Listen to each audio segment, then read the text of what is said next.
Does Islam acknowledge cultural practices? Islam has rules and regulations to govern our everyday human life.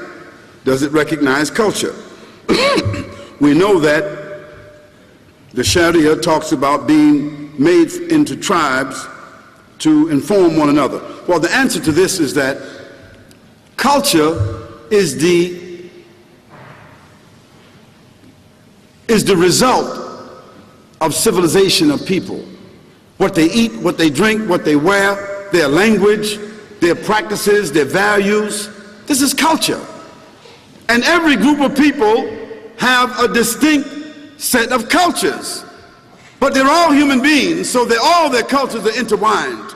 Now, what Islam says is that anything that is in a person's culture that does not conflict with the order of God, hold on to your culture, because there's nothing wrong with that. But if there's something in your culture that conflicts with the order of Almighty God, what do you do with that? You got to suppress that part of your culture, and you got to prefer the order of Almighty God. This is the beauty of Islam.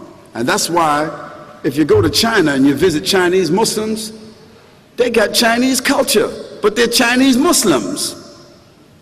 And if you find American Muslims, you find Muslims in America, they're Muslims, but they also share in the American culture. And the same thing here in Australia, and the same thing in France, and the same thing in West Africa or East Africa, because culture is natural for human beings.